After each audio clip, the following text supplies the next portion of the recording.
ദേശീയപാതയ്ക്ക് വീതി കൂട്ടിയപ്പോൾ ആലപ്പുഴ ജില്ലയിൽ മാത്രം തിരുവിതാംകൂർ ദേവസ്വം ബോർഡിന്റെ 17 ക്ഷേത്രങ്ങളുടെ ഭൂമിയും കെട്ടിടവുമാണ് നഷ്ടപ്പെട്ടത്. നഷ്ടപരിഹാരമായി 27 കോടിയിലധികം രൂപയാണ് ദേശീയപാത അതോറിറ്റി അനുവദിച്ചത്.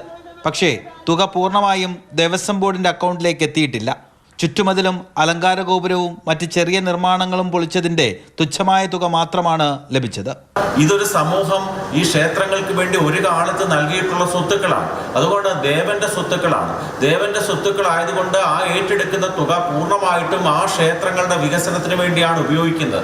സർക്കാർ ഇപ്പോഴും പറയുന്നൊരു കാര്യമുണ്ട്, ഞങ്ങൾ ദേവസ്വത്തിന് നയാ പൈസ വാങ്ങുന്നില്ല എന്നുള്ളത്. തീർത്തും തെറ്റായ ഒരു സാഹചര്യം ഇതൊരു തെളിവ് തന്നെയാണ്. രാജഭരണകാലത്തെ നിയമപ്രകാരം ക്ഷേത്രങ്ങളുടെ ഭൂമി ദേവസ്വം റവന്യൂ എന്നാണ് നിർണയിച്ചിട്ടുള്ളതെന്നും അതുകൊണ്ടാണ് തുക സർക്കാരിലേക്ക് പോയതെന്നും ദേവസ്വം ബോർഡ്. നടപടിക്രമങ്ങൾ പൂർത്തിയാക്കി പണം സർക്കാർ ഉടൻ ബോർഡിന് കൈമാറുമെന്നും വിശദീകരിക്കുന്നു. രഘുനാഥ് നാരായണൻ, മാതൃഭൂമി ന്യൂസ്, ആലപ്പുഴ.